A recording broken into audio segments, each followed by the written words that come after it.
YouTube. So it's Tutorial Tuesday, and we're just gonna do something kind of simple-ish today. So peel base is a thing, and we talked a little bit about it last Tutorial Tuesday. And I had mentioned doing a fill this week, but you'll notice I backed down to steps. So it's been a holiday, and it's been a week and a weekend and so much. So we're back to Stubbies, and I'll do a fill tutorial soon, promise.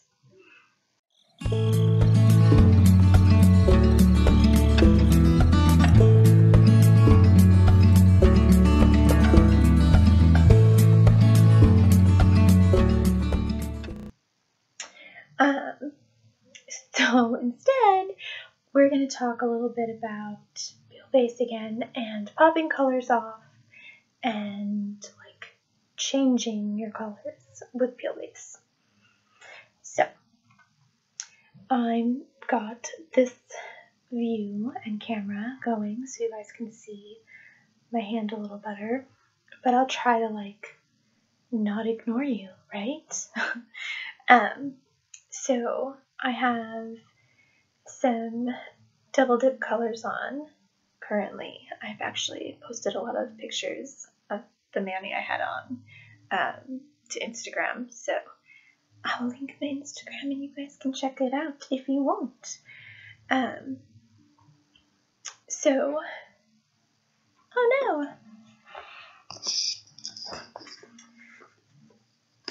I didn't realize my phone needed charging.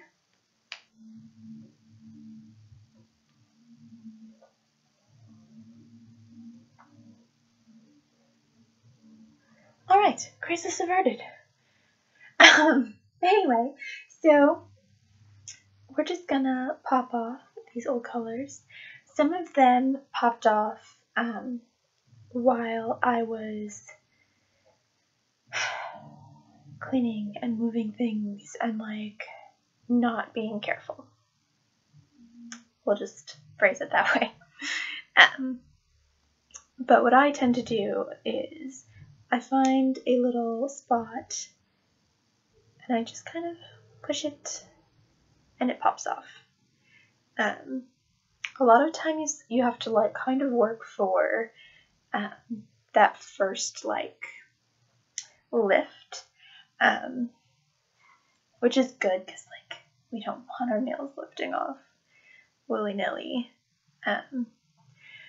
But these ones have been through the ringer today, so I am not surprised that I'm able to get right under them.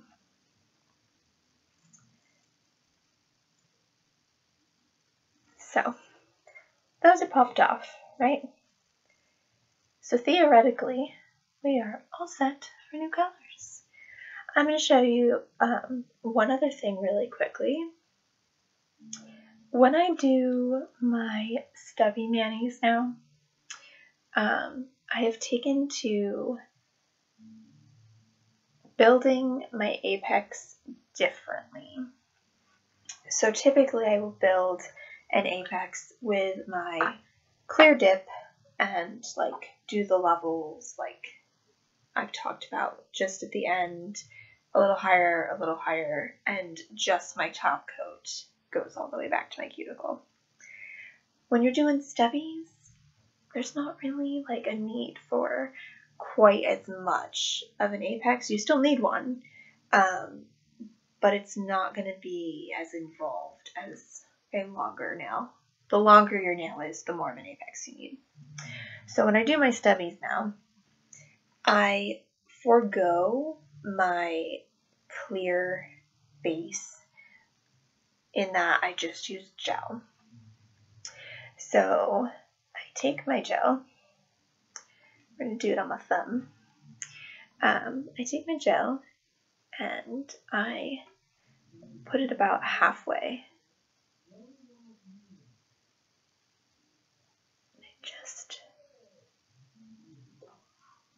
apply my gel halfway back.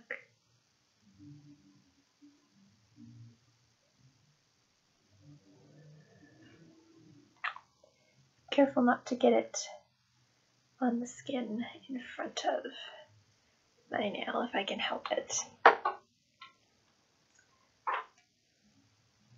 Let's pull this light out from hiding. So halfway back, put the gel on cure. Then I'm going to go back through and I'm going to put it almost to my cuticle, like almost all the way back. The reason I'm not going to go all the way back is because I don't want to flood my cuticles.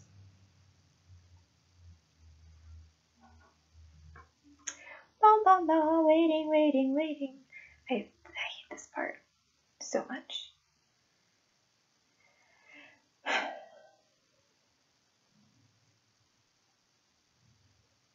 How are you guys liking the new setup?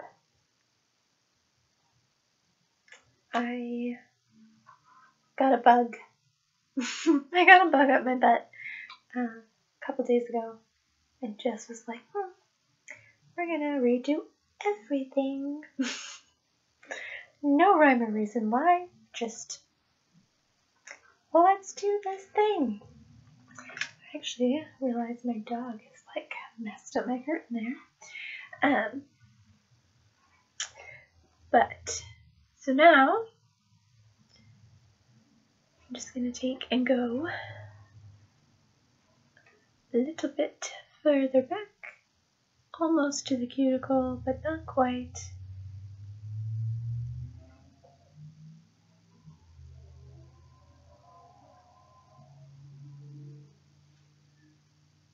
And this is all with my gel base that I'm doing this. So theoretically, you could put, like, you could pour a little bit of clear dip into the dip base before you cure. The only reason I don't really is like the time that, like, it's extra time to pour the clear in to the gel and like things, and it's just extra steps in time, so I've been skipping them. But there's no reason you can't. And I would probably like suggest that you do that. Especially if like you need more of like strength and like hardness to your nails because you're doing a bunch of things. I'm gonna be honest, I'm kind of super lazy bones with all this COVID stuff. I don't really go anywhere. I stay home, so I don't have too much to worry about.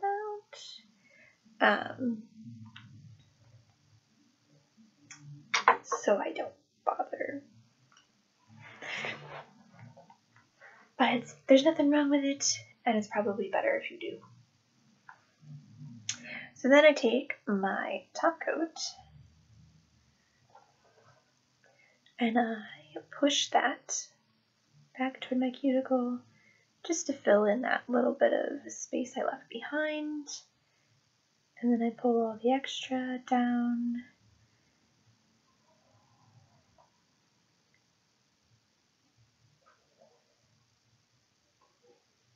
Just so I'm not flooding out that cuticle line.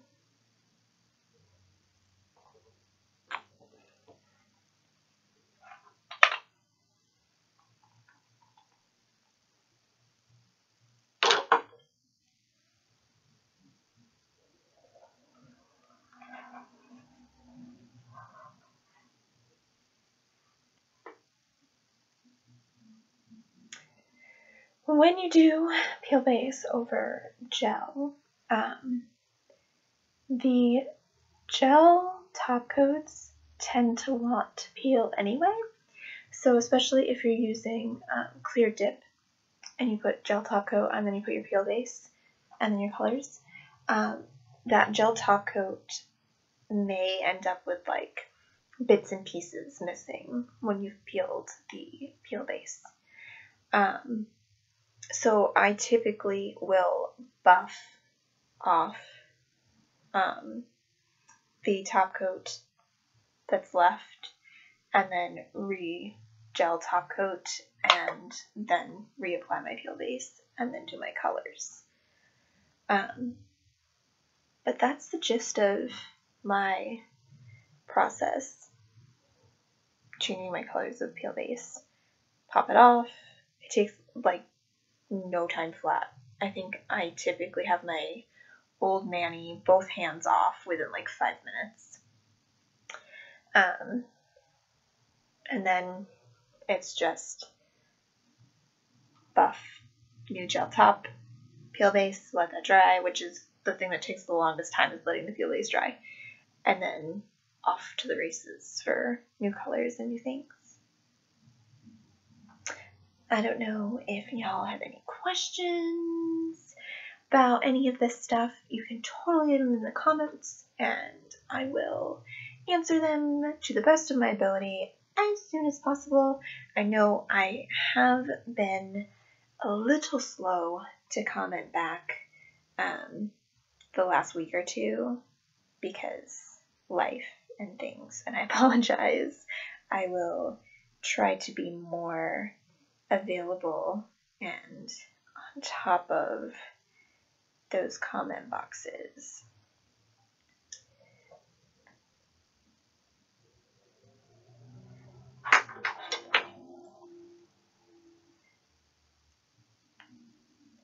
Got a little bit of my gel top on the skin in front of where my nail ended. So I just gotta clip that back.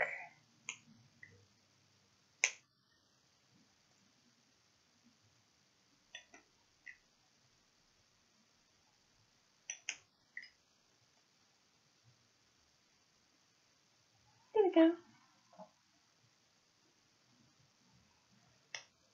All ready for color.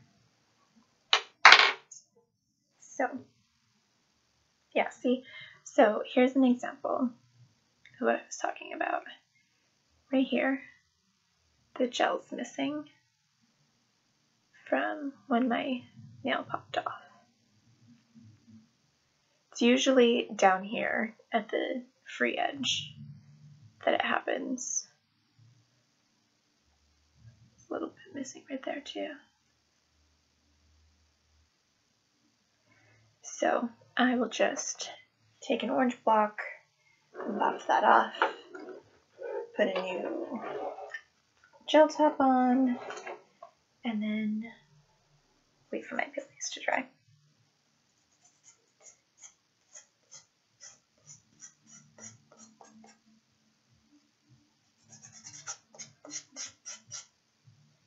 So, easy peasy, not the planned tutorial for today, but I hope that this information is helpful and that some of these tips and tricks and things about how to do my mani help you. So I'm going to finish prepping for new mani so that I can do a new mani, and I'll see you guys soon. Bye.